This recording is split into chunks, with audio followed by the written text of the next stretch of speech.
Hey guys, Josh here, and welcome to a video today about Outriders. Now, Outriders Demo started this weekend, and I thought I'd do a little video discussing it. I've played a reasonable amount of it now, and I thought I'd sort of give my impressions and thoughts on it. It's, if you don't know, it's like a sort of third-person RPG co-op looter shooter, in the vein of kind of Borderlands style. It's a campaign you play through with RPG elements, and it's not so much a live service game like Destiny. It's more of a traditional kind of story you play through. Gist of it is that you're colonists that have arrived at this planet called Enoch, and basically you've come there to sort of start afresh. You've travelled like 80 years in cryosleep to get there, and when you get there everything goes to shit. The storms kick off and they just wipe out loads of people, and you end up getting superpowers, and then you get put to sleep again for some reason and get woken up 30 years later when everything's gone to absolute shit, and it's kind of like a post-apocalyptic sort of wasteland. And that's the gist of the sort of introduction and setting of the world, and then it's kind of about you trying to help the sort of common people reclaim and figure out what has actually happened as you go out, because you're quite unique in that you've got these powers which some people got, but most people that got it kind of seem to go mental with that power. You seem to be the only sort of good person with powers, so you can make a difference, is the gist of it. So that's how it sort of starts. The combat's very, third person shooting with multiple weapons, sort of rifles, shotguns, snipers, pistols, that kind of thing. Somewhat grounded in reality in that they seem to be all ballistic type weapons, mixed in with this sort of superpower abilities you get. I went with the pyromancer, which basically is a, as you guessed, fire-based class. So sort of first attack, you sort of send this wave of fire at enemies which sets them on fire. It's quite graphic in places, because literally you can burn people to a crisp, but it's just their skeleton left, which is quite, it's sort of over the top gore. Not necessarily realistic, kind of over top look they're going for.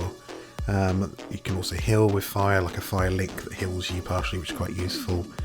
Another attack, you sort of burn them from the inside out, and then if it kills them, it then causes them to explode and do like damage to all the enemies around them, which is pretty useful. And sort of the point of that, it's pretty much insta-killing everything around them. It's quite powerful. There's different classes. I haven't checked out all of them. Ray, who's playing with me in the footage, he went with the Technomancer, which is a sort of techie based class. You put down turrets, that kind of thing, and it's like an artillery barrage, but they're sort of alien in nature. The turret's kind of weird alien looking, it's not like a traditional turret, so it's quite an interesting alien look to things. That's the gist of sort of the gameplay. But in many ways it feels like Mass Effect, because you have like a sort of somewhat dialogue system in place, although it's very basic, but you do get some kind of choice in conversations between asking them different things. But generally it's kind of one option will progress, the other is just kind of background stuff or goodbye. There's not much choice. It's just kind of, it's nice, it's there, but it's certainly not like Mass Effect with tons of choices and stuff like that. It's not there. I don't think there's any kind of relation system with anyone, or sort of character development with any people you know. It's kind of, you just meet people and you can ask them a few things and then you carry on. Having said that, the writing is a little bit off. There's something about it that seems a little bit kind of weak. The main character just seems kind of really sort of unfazed by everything that's going on. Initially he's quite kind of what the fuck, and I thought, that seems quite good, and that he's reacting how you expect him to react in a situation where it's going to shit and he's getting superpowers, and he's literally like, what the fuck's happened to me? But then he very quickly kind of just settles into just kind of not giving a fuck about stuff anymore.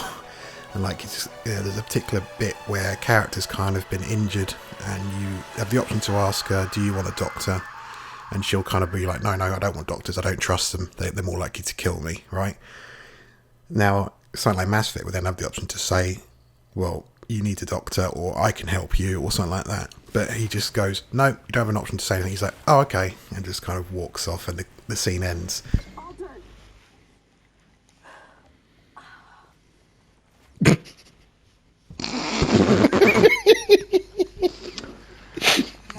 Giving her head.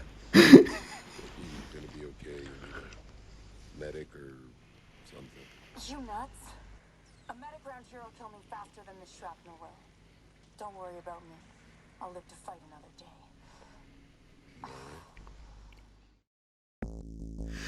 So yeah, writing's a little bit dodgy in that regard, certainly in terms of dialogue, but I think it's sort of sufficient enough to drive what's happening. Also in terms of story, there's something going on with some greater sort of threat, which I don't think they're really going to reveal anything really yet, but they've touched on some greater threat that is a character mentions to you that he's trying to fight, and you're also getting visions much like the beacons in Mass Effect, these sort of flashy visions at once of loads of stuff happening, which is what straight away said, oh, that seems Mass Effect-ish, of something greater going on and a more sci-fi feel to things. Who knows what that is, we will see in the future, but it seems interesting enough, the story, that it could be worth playing. However, I would definitely recommend playing it with at least one other friend, because yeah, just co-op's so much better in this game. Playing on your own's okay, but it seems like it's been made for co-op. In terms of co-op, there's only 3 players can join, which is weird considering there's 4 classes, but they went 3 players max for some reason, and it's very much you can drop in and out, you can join people anytime, and you can also kind of set points in the story if you want to go back and do stuff again, so it's very freedom in terms of you're not kind of going to miss stuff. You can just kind of join someone else's game and then rewind time if you want to do things you've already done for them, or vice versa. So yeah, it's sort of very much straight through mission after mission, and then you find side missions as you go. One side mission we did was we basically went and fought this old captain who was sort of terrorising people, and it was a nice little boss fight with some loot at the end. So so far the side missions seem somewhat okay.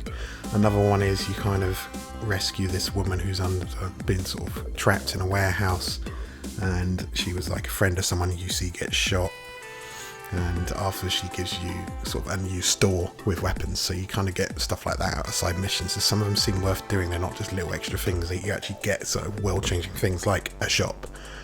So it's interesting how those side quests will develop as it goes on, if they'll stay interesting or if they'll become more sort of basic, kind of go here kill this, go here fetch this. So we'll see. Gameplay's very fun, as I said, you get different abilities. However, there are a few negatives I want to talk about. It's a bit rough around the edges. I've already said about the sort of writing being a little bit lapse. The gunplay seems pretty good. Like I said, it's very Mass Effect-ish, sort of mixed with Gears of War in many ways. So you can sort of literally blow people apart with shotguns, and they gib all over the place. And headshots quite satisfying. The heads kind of explode with a nice pop sound. So that's quite satisfying. But the gameplay seems a bit rough. There's certain glitches we found, sound errors during cutscenes where gunshots just aren't sort of synced up with what's happening. Dialogue's kind of skipping a bit and jumping.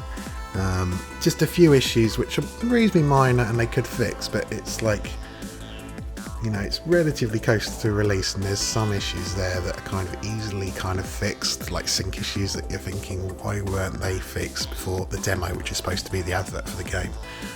So in terms of that, it's a little bit disappointing.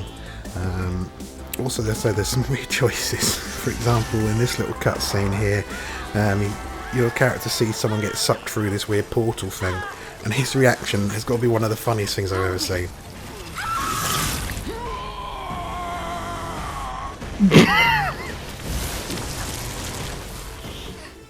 So yeah, see, when I was playing it, I cracked up at that. So yeah, there's things like that that are odd choices. Overall, I would say this game shows interest. You know, it shows something interesting that is probably worth playing. Definitely from a co-op standpoint, it's not a sort of long-term Destiny style game where you can kind of keep grinding and there's an end game, stuff like that. It is much a sort of play for a story and you're done, but there's different classes, and I suppose there is some replayability in doing different classes. From what I've seen, there isn't much player choice in terms of different outcomes, so I don't think that's a reason to replay. So I don't think it's a game that you would necessarily play a lot. You kind of would play through it once or maybe twice with a different class, or have a few classes go at once, but it's not like some sprawling kind of live service game that will keep you going. So in that regard, I would say it's probably not worth necessarily getting on launch myself. I wouldn't say that. It's entirely up to you. I would say this is a game probably worth playing when it's come down in price a bit, because often now these days games are on sale quite quickly after launch. Probably within a month or two it will be sort of 40% off, in which case it would probably be worth playing then, and also then seeing sort of after release how general opinion of the sort of later stages of the game have gone. So thank you for watching, guys. Let me know if you've played it, what your thoughts are, and I will see you in the next video. Bye bye.